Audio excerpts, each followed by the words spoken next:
और अब देखिए किसके टारगेट पर एल्विश। फेमस यूट्यूबर और big boss OTT winner Elvish Yadav एक बार फिर सुर्खियों में है।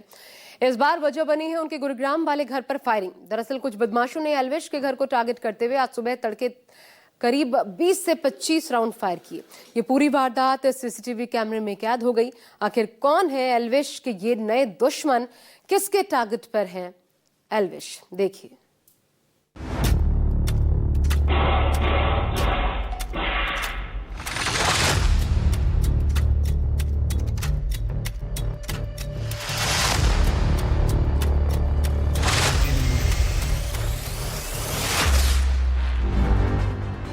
कौन है एल्विश यादव का दुश्मन?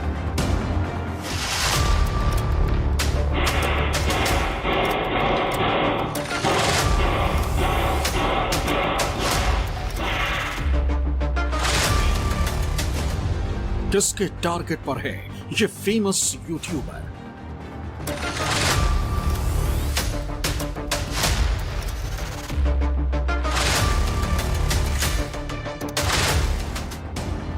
आखिर राव साहब के घर ताबड़तोड़ फायरिंग किसने की?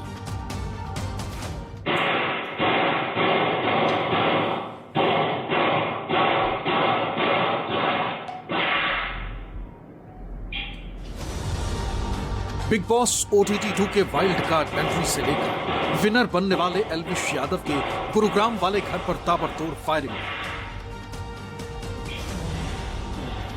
इस वारदात को 17 अगस्त की सुबह अंजाम दिया गया। बदमाशों ने एक या दो नहीं बल्कि एक के बाद एक ताबड़तोड़ 24 राउंड एल्विश के घर को टारगेट कर फायरिंग की। अब इस पूरी वारदात का सीसीटीवी फुटेज सामने आया। इस वक्त आपके सामने वही सीसीटीवी वीडियो जिसमें बदमाश एल्विश यादव के घर पर हमला करते कैद हुए।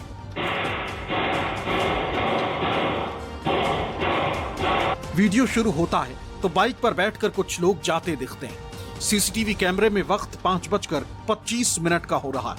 अभी सब कुछ सामान्य है, लेकिन जैसे ही वीडियो का 54वां सेकंड शुरू होता है, हेलमेट पहने दो बदमाश सीसीटीवी के फ्रेम में आते हैं और अगले ही सेकंड वो घर को टारगेट करते हुए फायरिंग करना शुरू कर देते हैं। देखिए, ये पहली गोली, ये दूसरी, तीसरी, चौथी, पांचवी, छठवीं, सातवीं, 8वीं, 9वीं, 10वीं, 11वीं और ये 12वीं गोली। एक के बाद एक ये पहले 12 राउंड फायर करते हैं।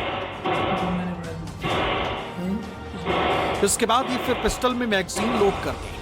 पिस्टल के फिर लोड होते ही बदमाश पिस्टल का मुंह घर की पहली मंजिल की तरफ कर 4 राउंड फायरिंग करता है। देखिए, ये पहली गोली, ये दूसरी, ये तीसरी और ये चौथी। इसके बाद पिस्टल थामे ये बदमाश घर के और करीब गेट तक पहुंच जाता है, जबकि दूसरा बदमाश पिस्टल फर्स्ट फ्लोर की तरफ फायरिंग करता रहता है। गेट के पास पहुंचते ही दूसरा बदमाश पिस्टल सामने की तरफ टारगेट कर ताबड़तोड़ 5 राउंड फायरिंग करता है। देखिए, ये पहला फायर, ये दूसरा, ये तीसरा फायर, ये चौथा और ये 5वां। इसके बाद ये भागते हैं और भागते भागते 3 राउंड और फायरिंग करते हैं। ये उसी तरफ भागते हैं जहां इनकी बाइक होती है। अब इस सीसीटीवी फुटेज के दूसरे एंगल को देखो। इसमें बाइक पर सवार वही बदमाश दिखाई दे रहे हैं। इस वीडियो में साफ दिखाई दे रहा है कि बाइक पर 2 नहीं 3 बदमाश बैठे हुए हैं। मतलब साफ है कि एल्विश के घर पर फायरिंग की वारदात को अंजाम देने के लिए बाइक पर 3 बदमाश आए। एक उनका एल्विश के घर के कुछ दूर बाइक पर इंतजार करता रहा, जबकि 2 ताबड़तोड़ फायरिंग करते रहे।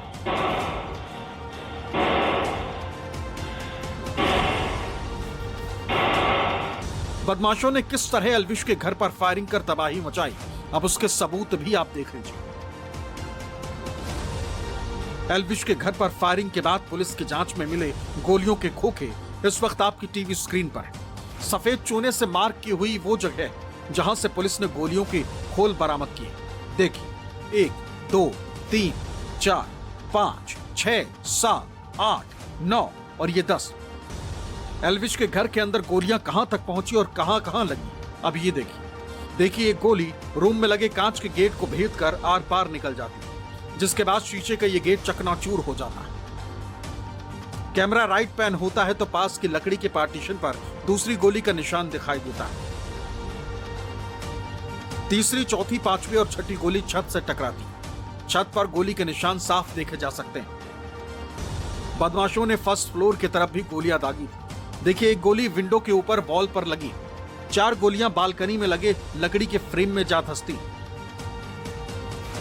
गुरुग्राम के सेक्टर 57 का ये वही घर है जो एल्विश यादव का है। आज सुबह करीब 5:30 से 6 के बीच में इस घर के बाहर से जो है करीब 20 से 25 राउंड फायरिंग जो है वो की गई है और ये पूरी घटना जो है यहाँ पर लगे सीसीटीवी कैमरे में कैद हुई है। ग्राउंड फ्लोर का आप नज़ारा देख सकते हैं कि यहाँ पर जो सामने आप देख रहे हैं कि जो कुछ सामान जो है ये पड़ा हुआ है। यहाँ पर कई सारे बुलेट जो है वो मिले हैं। उसके अलावा जो दूसरा जो रेलिंग है फर्स्ट फ्लोर की जो रेलिंग है उस पर आप देख सकते हैं कि कई सारे जो फायरिंग है यहाँ पर की गई है। उसके अलावा फर्स्ट फ्लोर के अलावा सेकंड फ्लोर पर भी जो है वो फायरिंग जो है वो यहाँ पर की गई है। एल्विश के घर पर जब फायरिंग हुई तो वो उस वक्त घर पर नहीं। उनकी मां सुषमा यादव और केयर टेकर ही घर पर थी। घर के भीतर होने की वजह से उनकी जान बच गई। इस हमले की सूचना के बाद एल्विश के पिता राम अवतार यादव सामने आए और बताया कि उनके घर फायरिंग हुई। उनकी किसी से कोई दुश्मनी नहीं है और न किसी से धमकी मिली। उन्हें किसी पर शक भी नहीं। अब पुलिस प्रशासन ही कर रहा है, जो बढ़िया कर रहा है, जो भी है सारी टीमें आ चुकी है और पूरा परिवार यहाँ मौजूद था सर जिस समय ये सब घटना हुई है। और एल्विश यहाँ है या बाहर है? वो अपने काम से वो काम से गए हुए हैं। कितने बजे के आसपास ये घटना हुई है, कुछ अंदाजा हुआ? आप क्या कर रहे थे उस समय सर? सोए हुए थे। तो अब पुलिस ने यहाँ पहुँच करके तहकीकात की है आपके घर में आकर? सारा अच्छा काम कर रही है। हमें लगता है कि पूरा ही। कितनी फायरिंग की गई है सर? कितनी गोली चली है?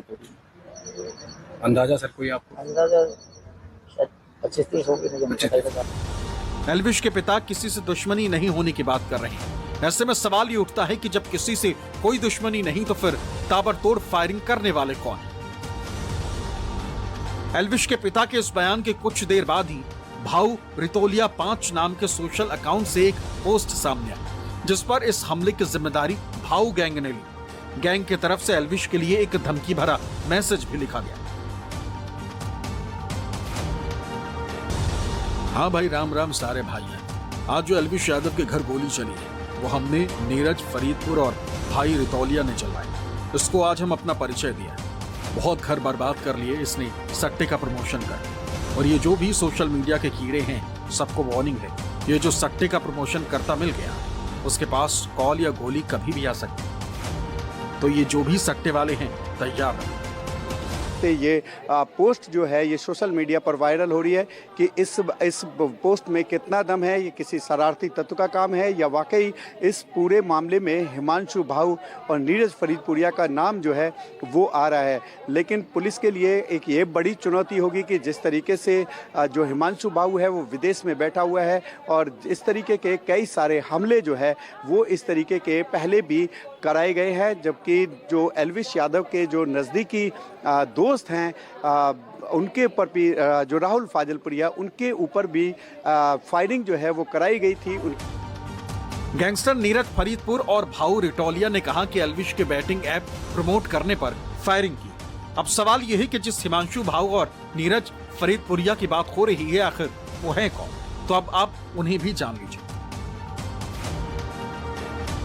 दरअसल भाऊ गैंग को हिमांशु भाऊ चलाता है। हिमांशु भाऊ खुद को लॉरेंस बिश्नोई का दुश्मन मानता है। भाऊ गैंग एक अपराधी गिरोह है जो हरियाणा और पंजाब में फिरौती, धमकी वसूली और हत्या जैसे मामलों के लिए जाना जाता है। नीरज फरीदपुरिया इस गैंग का मुख्य सदस्य है।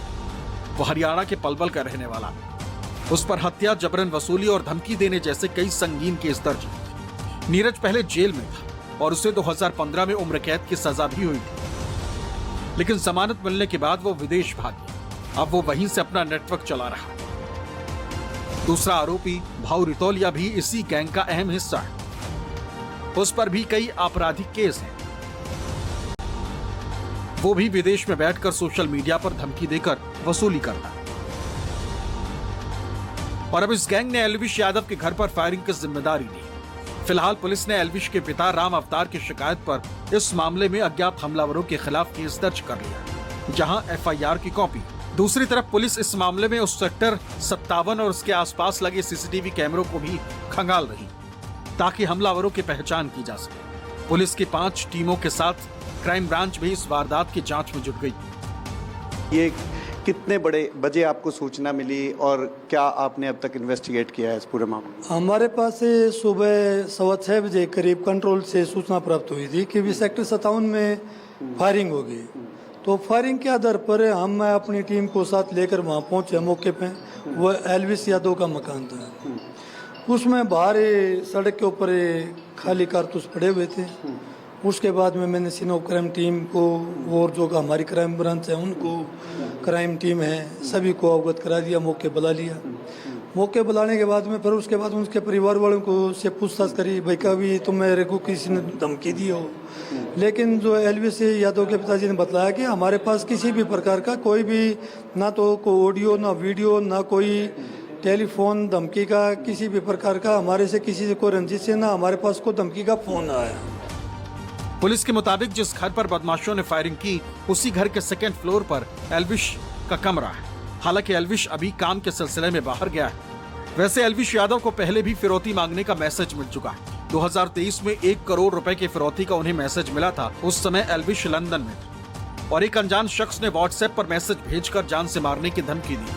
वैसे एल्विश का विवादों से पुराना नाता रहा। नवंबर 2023 में नोएडा में एक रेव पार्टी में सांप और सांप के जहर सप्लाई करने के आरोप में एल्विश को गिरफ्तार किया गया। पुलिस ने 9 सांप और 20 मिलीलीटर जहर बरामद किया था। 8 दिन जेल में रहने के बाद उन्हें जमानत मिल गई। ईडी भी उनसे पूछताछ कर चुकी है। मार्च 2024 में एल्विश का यूट्यूबर मैक्सटन से झगड़ा हो गया। एल्विश ने खुद माना कि उन्होंने उसे थप्पड़ मारा क्योंकि मैक्सटन ने कथित तौर पर उन्हें और उनके परिवार को जला देने की धमकी दी।